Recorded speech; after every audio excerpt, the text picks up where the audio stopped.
All right, we're getting ready to be joined by Coach Tucker.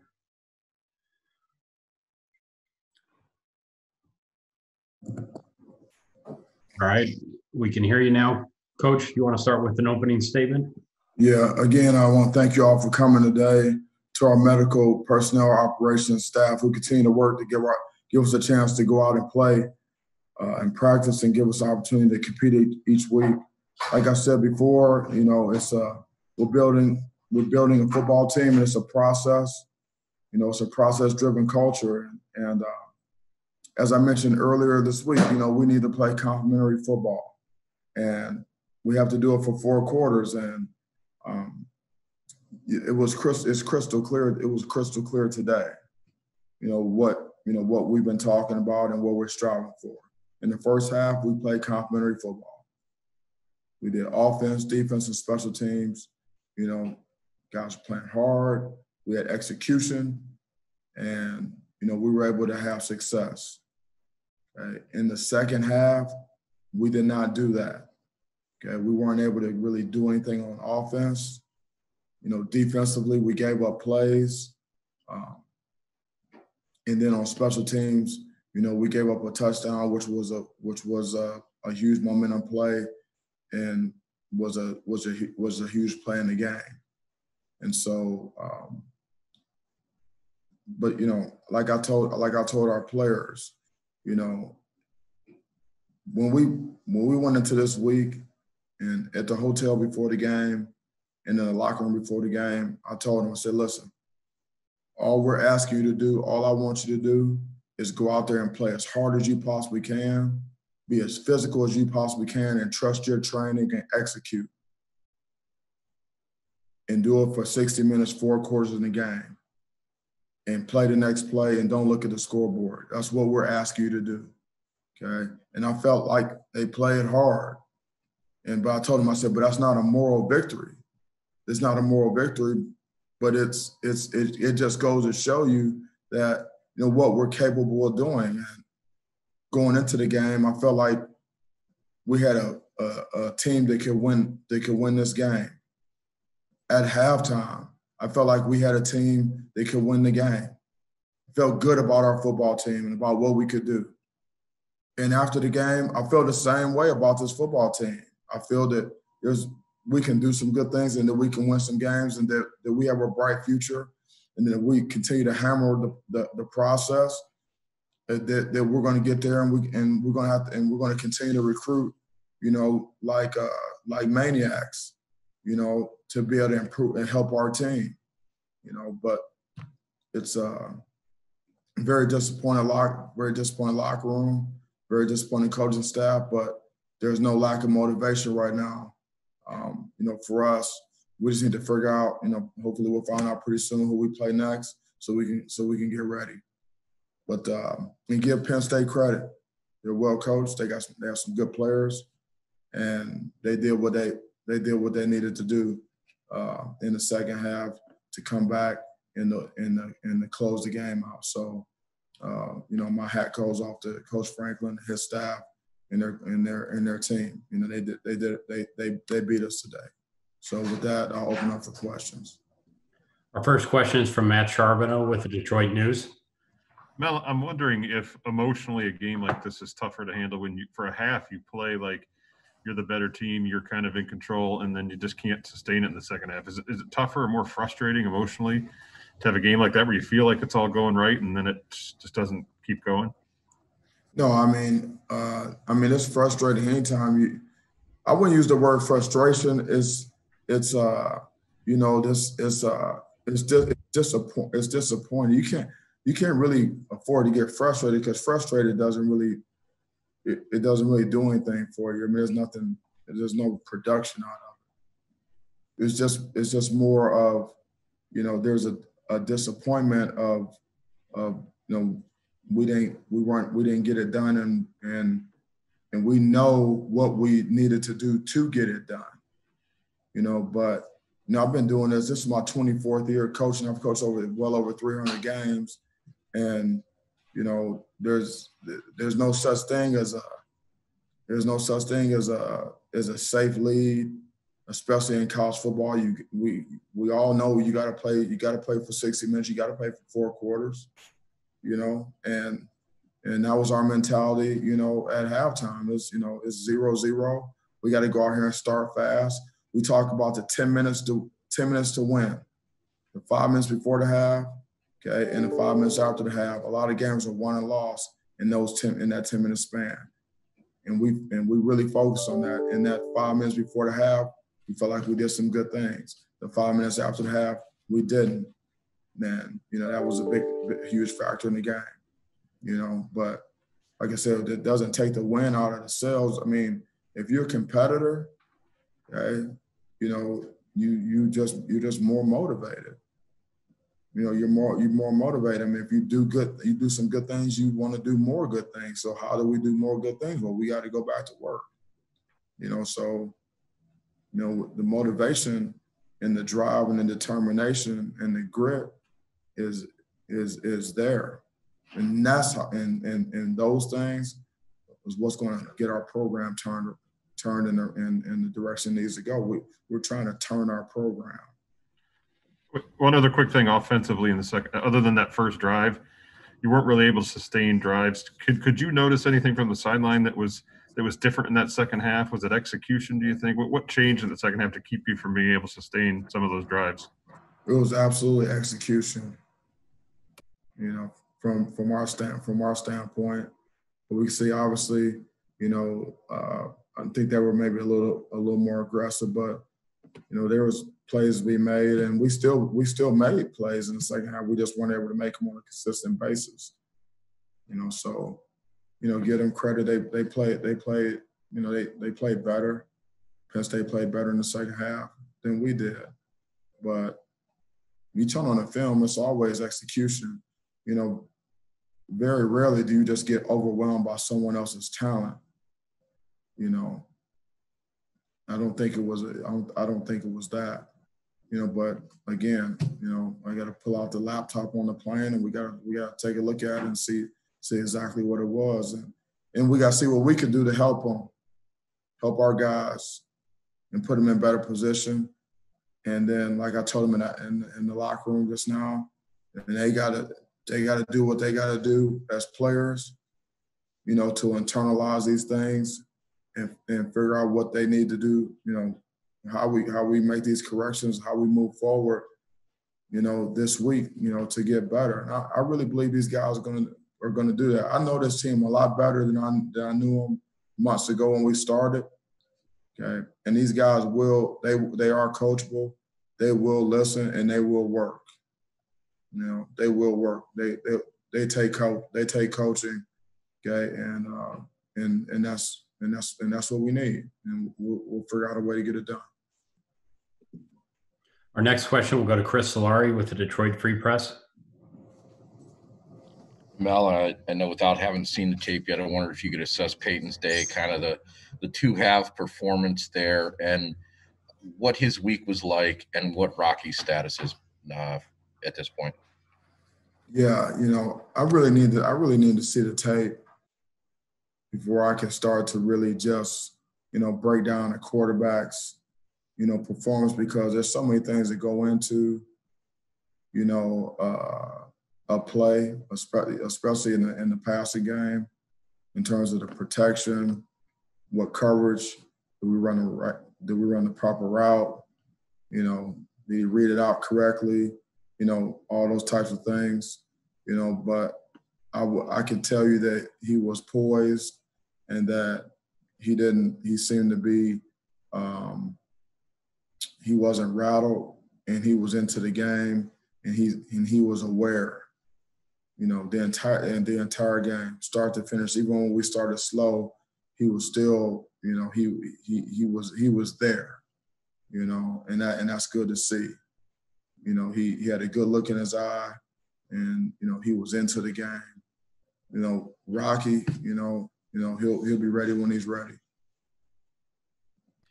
As a follow, as a completely different follow, there was a penalty on that you took on 3rd and 7 that ended up being the field position ended up leading to that first touchdown. I guess Was that the thought on taking that penalty when they were short? I kind of wanted to see if you could walk through that. I'm not sure. It was the first right before the first touchdown. It was 3rd and 7, and you took a penalty. I think they were short of the sticks on the play that Clifford ran out of bounds and got hurt right before the beginning of the second quarter. Yeah, he said we took the penalty and moved them back. Yes. We're playing for field position. Okay, that's what I wanted to check. Thanks. Yes, sir. All right, our next question is from Matt Wenzel at MLive. Hey, Mel, we didn't see Jordan Simmons the last couple of weeks, and he comes back today, and I think that was the career high for him and as far as total yards and yards per carry. What did you see from him today in his ability? Because he looked like he was running the ball as good as he had all year. Yeah, well, he's got good burst through the hole and acceleration, and that's what we need. He's got really good quickness, and when you hand him the ball, and there's a hole there, he's gonna hit it. And especially when you play good teams, those holes aren't open very long. So you got to get there. You got to hit it. And he's runs with good pad level. He drives his legs, and he's been good with ball. He's been good with ball security. There was one there where I thought he popped it, and I think he stumbled. I thought he was going to go for 6. So, he did a good job when he was in there. I'm sorry. Get healthy and get back. You mentioned, getting to know your opponent soon. When do you anticipate finding out who you play next week? What have you been told about where the game will be possibly? And how do you guys, or I guess, what are the next steps from there tomorrow? Yeah, I really haven't been told anything. I was just asking that, just now, and, I don't know. So, we'll find out when we find out. And once we find out, then,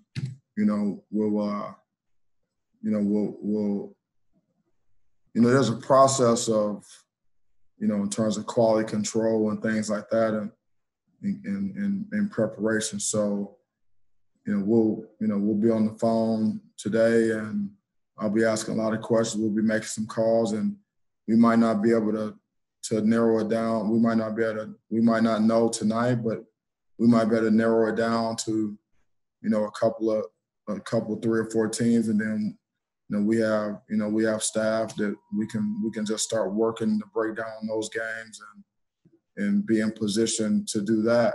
So we're going to work as much as we can, even if we have to try to break down multiple teams, whatever it takes, because once we get the word on who we're going to play, then the clock starts ticking, and then we got to have a scouting report, and we got to have all the plays broken down to give our guys a chance. We got to find out what day we're going to play. We're going to have a short week, or we're going to have a normal week. So, no, I haven't been told anything, but it doesn't matter. It's going to, at some point, we'll get a date, we'll get a team, we'll get a date, and then we'll get ready to go. No. Our next question goes to Eli with the State News. Hey, Mel, I wanted to ask about your wide receivers and kind of some of your skill positions on the offense. In the first half, they're able to make some plays. Ricky White's out with a couple injuries, but I want to ask, how optimistic are you in the future with a bunch of young guys like that who are able to make some plays? And then how do you develop some consistency so they can go drive to drive, half to half, and continue to have those type of games throughout an entire performance? Yeah, we've been optimistic about our receiving crew all year, and we worked it to develop guys. I mean, like you see,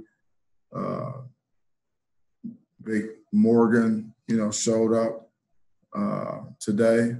And, Montori has been out there. We've developed, some more tight ends that can go out there and play. And so, and then, Ricky's been out. At some point, he'll be back. And so we feel like we got some weapons out there. And we've been talking about this. I believe I mentioned this earlier in the week. I'm not sure if I have, but I talked to the team about it again today. How do you get consistency in performance? There's 4 levels of competency. I'm not going to go through all that and bore you guys with it, but You know, there's 4 levels and we're right in between like 3 and 4, you know. And like that 3rd level of competency is that you're having success but you're not exactly sure why. And then if you're having success, you're doing some good things, but you're not exactly, if you're not 100% sure why it's happening, then you can't repeat it. It's hard to repeat it, you know. And so, you know, we have some guys, or we're at a point where maybe we can do some good things, but we're not exactly sure why. And that's where we got to really drill down as players and coaches and make sure everyone understands this is why this play worked. This is why you were able to make this catch. This is why you were able to make this run. This is why you were able to make this block. This is why you were able to make this open field tackle, okay? And then the 4th level of competency is that you know what to do, and you know why you're having success, okay? You know why you're having success, and so then it's repeatable. It's repeatable, and you can be consistent, but even at that, it's still not enough, because even if you know and you know why you still got to do it, and you got to do it every day. So, you know, our team, you know, is really, you know, between level 3 and level 4 with different guys, you know, and collectively as a team, and that's the state of our team right now, and that's where the rubber meets the road. And so we got to really grind and drill down and really be very, very detailed in our teaching. And our players have to be very detailed, you know, in their learning, and very receptive and really internalize, you know, what they're getting, so that we can have a clear understanding of how to be successful on a consistent basis, you know, within our skill set, within our talent level, you know. So, and then, like I said, we got to recruit like crazy, you know, because we need to be able to have more competitive practices. The more good players you have in practice, the more competitive the practices are, and the more the practices become more like games, you know. And then and ultimately you want your practices to be harder than the games. And then when you have more good players to the mix, you know, and then you build your team, and we have a better football team, you know. So, you know, that's really where we are right now. That's how you become more consistent. A lot of it is mental. You know, some of it is physical, a lot of it is mental. Thanks, Mel. All right, we had time for 2 final questions. We'll start with Lindsey Huddleston and wrap up with Graham Couch. Lindsey. Thank you, Mel. Tough outing today. Can you talk about Jalen Naylor? There was a play that there was a Penn State interception, but he ended up causing a fumble. It was a huge momentum shift. Can you talk about what that kind of play means for the program and what someone like Jalen is contributing to the program right now? Yeah, it means a lot. You know, Jalen is growing as a player, and you know, he's actually becoming a leader, not just a playmaker, but he's starting to lead. He plays with confidence, you know, and we can see he's not just a deep threat. You know, he can make some intermediate catches with his hands and things like that. And then we talk about ball security all the time. We show them plays of our opponent, and every week we show them NFL takeaways and ball security issues. And we've been doing that all year. And you know, we even went back and showed them when in 2002 when Maurice Claret, when Sean Taylor, you know, God rest his soul, when he intercepted the ball and Maurice Claret went and took it back. That was a huge momentum play in the game. We showed them multiple plays of the great receiver that was from Alabama that plays with the Falcons, okay, where he on a consistent basis would run. It would be an interception. He'd run guys down and take the ball back, you know, strip the ball, you know. So that's the mentality of, hey, go get it back, you know, go hunt the ball down. And then on the other side of it, we're teaching our defensive players when we do get the ball, you got to keep the ball high and tight and don't give it back to them, you know? And so, you know, that's just a sign of aggressiveness and a want-to factor, you know, like a care factor. What is your care factor, you know, on a takeaway like that? And his care factor, his want-to factor, you know, on a play like that is a 10, you know, and that's competing. That's what we're asking our guys to do. Play as hard as you can possibly play aggressively as you can possibly play, you know, and give it everything you got, and good things happen, you know. And so, you know, that was, you know, he's growing as a player. I really like him, and I like what he has to offer. I think he's got a bright future. We just got to keep shopping. Great, thank you. And our final question will go to Graham Couch. Hey, Mel, I want to stay on Jalen quickly there. You've obviously been a defensive coordinator a lot of places. Is he reaching the point as a receiver where defenses will have to game plan much more around him? And what does that do for the rest of the offense if that starts to happen?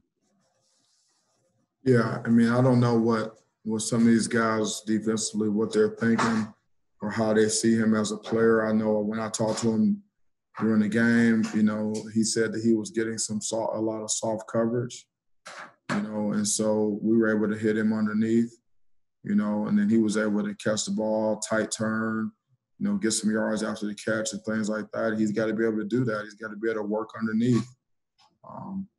And then, you know, we all know that, you know, that he can run by people as well. So, you know, maybe people are going to have to decide how they can play, how they're going to have to play him. Depends on who they have to match up against them.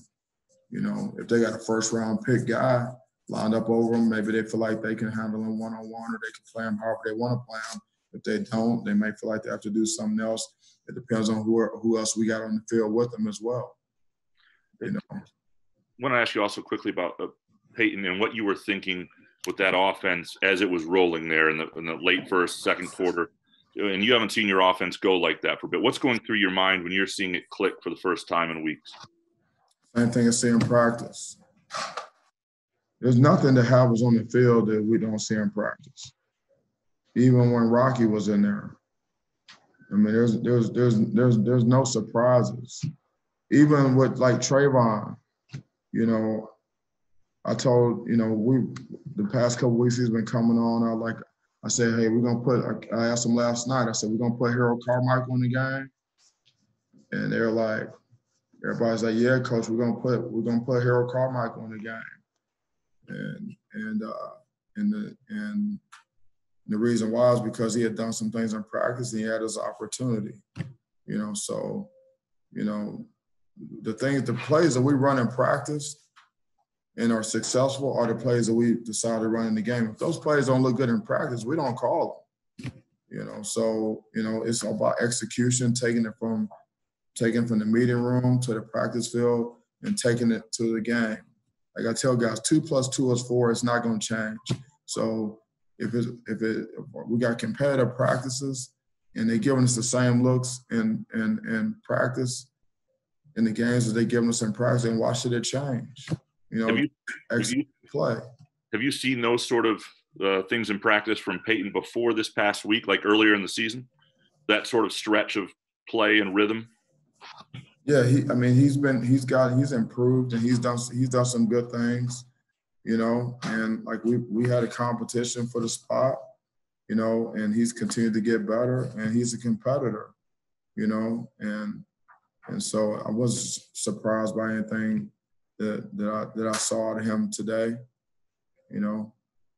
It's you know, he can do some good things, you know. Each one of our quarterbacks, and I told those guys that early in the year, like during camp, you know, we had 4 guys on scholarship with Theo and Noah Kim. I say each one of you guys have some redeeming qualities, you know, and that's how you got here to Michigan State, and that's why you're on scholarship. So it's just a matter of developing and then competing and getting better. And then, we'll see where that goes.